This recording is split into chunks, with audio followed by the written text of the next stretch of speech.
Hi ಎಲ್ರಿಗೂ ನಮಸ್ಕಾರ. ಸಂಜಿ ಸವಿರುಚಿ ಅಡುಗೆ ಚಾನಲ್ಗೆ ಸ್ವಾಗತ. ಇವತ್ತು ಮಂಡಕ್ಕಿ ಉಸ್ಲಿ ಅಥವಾ ಪುರಿ ಉಸ್ಲಿ ಮಾಡೋದು ಹೇಗೆ ಅಂತ ತೋರಿಸ್ಕೊಡ್ತೀನಿ. ಇದಕ್ಕೆ ಬೇಕಾಗಿರೋಂಥ ಐಟಮ್ಸು: ತುರಿದಿಟ್ಕೊಂಡಿರೋಂಥ ಕ್ಯಾರೆಟು, ಹಸಿರುಮೆಣಸಿನ್ಕಾಯಿ 5ರಿಂದ 6, ಕರ್ಬೇವಿನ ಸೊಪ್ಪು, ದೊಡ್ಡ ನಿಂಬೆಹಣ್ಣು ಗಾತ್ರದಷ್ಟು ಹುಣಸೆಹಣ್ಣು ನೆನೆಸಿಟ್ಕೊಂಡಿರೋದು, ರುಚಿಗೆ ತಕ್ಕಷ್ಟು ಉಪ್ಪು, ಸಕ್ಕರೆ, 1 ಕಪ್ಪಷ್ಟು ತೆಂಗಿನ ತುರಿ, ಕರ್ಬೇವಿನ ಸೊಪ್ಪು ಮತ್ತು 3ರಿಂದ 4 ಈರುಳ್ಳಿ ಸಣ್ಣದಾಗಿ ಹೆಚ್ಚಿಟ್ಕೊಂಡಿರೋದು. ಇದಕ್ಕೆ ಮೇನ್ ಇಂಗ್ರೀಡಿಯೆಂಟ್ ಕಡಲೆಪುರಿ. ಒಬ್ಬರಿಗೆ 1 ಲೀಟ್ರ್ ಲೆಕ್ಕದಲ್ಲಿ ನಾನಿಲ್ಲಿ 5 ಲೀಟ್ರ್ ತೊಗೊಂಡಿದ್ದೀನಿ. ಮೊದಲಿಗೆ ನಾವು ಇಟ್ಕೊಂಡಿದ್ದಂಥ ಕಡಲೆಪುರಿ ಮುಳುಗೋಷ್ಟು ನೀರು ಸೇರಿಸ್ಕೋಬೇಕು. 5 ಲೀಟ್ರ್ ಪುರಿಗೆ ಇಲ್ಲಿ ಏನಿಲ್ಲ ಅಂದ್ರೂ ಒಂದು 5 ಜಗ್ಗಷ್ಟು ನೀರು ಹಿಡಿಸುತ್ತೆ. ಈ ರೀತಿ ನಿಧಾನಕ್ಕೆ ಕಡಲೆಪುರಿನೆಲ್ಲ ಮುಳುಗಿಸಿ ತೊಳ್ದಂಗೆ ಮಾಡ್ಕೋಬೇಕು. ನನ್ನ ಚಾನಲ್ನ ಸಬ್ಸ್ಕ್ರೈಬ್ ಮಾಡಿಲ್ಲ ಅಂದರೆ ಈ ಕೂಡಲೇ ಸಬ್ಸ್ಕ್ರೈಬ್ ಮಾಡಿ. ನಿಮ್ಗೆ ಇಷ್ಟ ಆಗಿರೋ ಅಡುಗೆಗೆ ಒಂದು ಲೈಕ್ ಕೊಡಿ. ನಮ್ಮ ವ್ಯೂವರ್ಸ್ ಕೆಲವೊಬ್ಬರು ಇಷ್ಟಪಟ್ಟು ಅಡುಗೆ ಮಾಡಿ ನನಗೆ ಅದ್ರ ಫೋಟೋ ಕಳಿಸ್ತಾ ಇದ್ದಾರೆ. ನೀವು ಮಾಡಿದರೆ ನಮ್ಮ ಇನ್ಸ್ಟಾಗ್ರಾಮ್ ಪೇಜ್ ಸಂಜಿ ಸವಿರುಚಿಯಲ್ಲಿ ಶೇರ್ ಮಾಡಿ. ಈ ರೀತಿ ನಿಧಾನಕ್ಕೆ ಚೆನ್ನಾಗಿ ತೊಳ್ಕೊಬೇಕು. ಪುರಿ ಎಲ್ಲ ಈಗ ಕ್ಲೀನಾಗಿದೆ, ಆದರೆ ಯಾವುದೇ ರೀತಿ ಪುರಿ ಪೇಸ್ಟ್ ಥರ ಆಗಿಲ್ಲ. ಈಗ ಇದನ್ನು ಈ ರೀತಿ ಪಾತ್ರೆ ಸೈಡ್ಗೆ ಒರಗಿಸಿ ಅದರಲ್ಲಿರೋ ಸ್ವಲ್ಪ ನೀರನ್ನೆಲ್ಲ ತೆಗೆದು ಸಪ್ರೇಟಾಗಿ ಇಟ್ಕೋಬೇಕು. ಜಾಸ್ತಿ ಹಿಂಡ ಕೆಲಸ ಇಲ್ಲ, ಆದರೆ ನೀರೆಲ್ಲ ಹೋಗೋಷ್ಟು ಹಿಂಡ್ಕೊಂಡ್ರೆ ಸಾಕು. ಈ ರೀತಿ ಸ್ವಲ್ಪ ನೀರಿನಂಶ ಪುರಿಯಲ್ಲಿರಬೇಕು, ಇಲ್ಲಾಂದರೆ ಆಮೇಲೆ ರಬ್ಬರ್ ಆದಂಗೆ ಆಗಿಬಿಡುತ್ತೆ. ಈಗ ಸಪ್ರೇಟ್ ಮಾಡಿಟ್ಕೊಂಡಿರೋಂಥ ಪುರಿಗೆ 1 ಕಪ್ಪಷ್ಟು ಹುಣಸೆಹಣ್ಣು ರಸನ ಸೇರಿಸ್ಕೋಬೇಕು.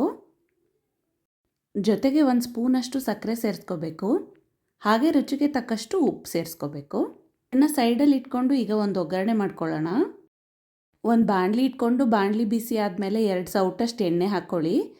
ಎಣ್ಣೆ ಎಲ್ಲ ಸ್ವಲ್ಪ ಬಿಸಿ ಆದ ನಂತರ ಇದಕ್ಕೆ 1.5 ಸ್ಪೂನಷ್ಟು ಸಾಸಿವೆ ಸೇರಿಸ್ಕೋಬೇಕು. ಸಾಸಿವೆ ಎಲ್ಲ ಸ್ವಲ್ಪ ಸಿಡ್ದಂಗೆ ಆದಮೇಲೆ ನಾವು ಇಟ್ಕೊಂಡಿದ್ದಂಥ ಕಡಲೆಬೇಳೆ, ಉದ್ದಿನಬೇಳೆ ಸೇರಿಸ್ಕೋಬೇಕು. ಇದೆಲ್ಲ ಸ್ವಲ್ಪ ಬಿಸಿ ಆದಮೇಲೆ ಕರ್ಬೇವಿನ ಸೊಪ್ಪು ಎಲ್ಲ ಹಾಕ್ಕೊಂಡು ನೀಟಾಗಿ ಗೋಲ್ಡನ್ ಬ್ರೌನ್ ಆಗೋ ತನಕ ಫ್ರೈ ಮಾಡ್ಕೊಳ್ಳಿ. ಈಗ ಇದಕ್ಕೆ ನಾವು ಇಟ್ಕೊಂಡಿದ್ದಂಥ ಗ್ರೀನ್ ಚಿಲ್ಲೀಸ್ ಕೂಡ ಸೇರಿಸ್ಕೋಬೇಕು. ಖಾರ ನೋಡಿಕೊಂಡು ನೀವು ಅಡ್ಜಸ್ಟ್ ಮಾಡ್ಕೋಬೋದು. ಹಾಗೆ ನಾವು ಕಟ್ ಮಾಡಿ ಇಟ್ಕೊಂಡಿದ್ದಂಥ ಆನಿಯನ್ ಕೂಡ ಹಾಕ್ಕೋಬೇಕು. ಇದ್ರ ಜೊತೆಗೆ 1 ಸ್ಪೂನಷ್ಟು ಅರಿಶಿನ ಕೂಡ ಹಾಕ್ಕೋಬೇಕು. ಇದೆಲ್ಲ ನೀಟಾಗಿ ಫ್ರೈ ಆಗಬೇಕು, ಒಂದು 3ರಿಂದ 4 ನಿಮಿಷ.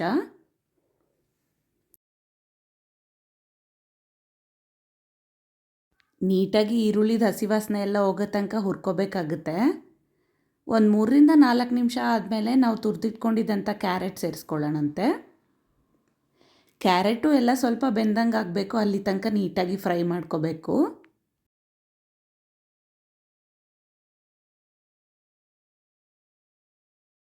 ಒಂದು 5 ನಿಮಿಷ ಹುರ್ಕೊಂಡಿದ್ದಾದ್ಮೇಲೆ ಈ ರೀತಿ ಆಗಿರುತ್ತೆ. ಈಗ ನಾವು ತೊಳೆದಿಟ್ಕೊಂಡಿದ್ದಂಥ ಕಡಲೆಪುರಿನ ಇದಕ್ಕೆ ಸೇರಿಸ್ಕೋಬೇಕು. ಇದನ್ನೆಲ್ಲ ನೀಟಾಗಿ ಹದವಾಗಿ ಕಲಿಸ್ಕೋಬೇಕು. ಫ್ಲೇಮ್ನ ಮೀಡಿಯಮಲ್ಲಿ ಇಟ್ಕೊಂಡು ಕಲಿಸ್ಕೊಳ್ಳಿ. ಈ ರೀತಿ 5 ನಿಮಿಷ ನೀಟಾಗಿ ಕಲಿಸ್ಕೊಳ್ಳಿ. ಪುರಿ ಎಲ್ಲ ಸ್ವಲ್ಪ ಬಿಸಿ ಆದಂಗೆ ಆಗಿ ಅದರಲ್ಲೇ ಸ್ಟೀಮ್ ಕುಕ್ ಆದಂಗೆ ಆಗಬೇಕು. ಆನಂತರ ನಾವು ಇಟ್ಕೊಂಡಿದ್ದಂಥ ಕೊತ್ತಂಬರಿ ಸೊಪ್ಪು ಸೇರಿಸ್ಕೋಬೇಕು. ಜೊತೆಲಿ ನಾವು ಇಟ್ಕೊಂಡಿದ್ದಂಥ ಕಾಯಿ ತುರಿ ಕೂಡ ಸೇರಿಸ್ಕೋಬೇಕು. ಇದನ್ನೆಲ್ಲ ಸೇರಿಸ್ಕೊಂಡು ಒಂದು 3-4 ನಿಮಿಷ ನೀಟಾಗಿ ಕಲಿಸ್ಕೊಂಡ್ಬಿಟ್ರೆ ಕಡಲೆಪುರಿ ಅಥವಾ ಮಂಡಕ್ಕಿ ಹುಸ್ಲಿ ರೆಡಿ ಆಗಿಬಿಡುತ್ತೆ. ನೋಡಿದ್ರಲ್ವಾ ಎಷ್ಟು ಸುಲಭ ಇದನ್ನು ಮಾಡ್ಕೊಳ್ಳೋದು ಅಂತ. ನೀವು ಒಮ್ಮೆ ಮನೇಲಿ ಟ್ರೈ ಮಾಡಿ ನೋಡಿ. ಇದಕ್ಕೆ ಮೊಸರು ಮತ್ತು ಚಟ್ನಿ ಪುಡಿ ಜೊತೆ ತಿಂದರೆ ತುಂಬಾ ಟೇಸ್ಟಿಯಾಗಿರುತ್ತೆ. ಇದು ನನ್ನ ಫೇವ್ರೆಟ್ ಡಿಶ್ ಕೂಡ. ಮಾಡ್ಕೊಂಡು ನೋಡಿ ಹೆಂಗೆ ಬಂತು ಅಂತ ಕಮೆಂಟ್ ಸೆಕ್ಷನಲ್ಲಿ ತಿಳಿಸಿ. Thank you.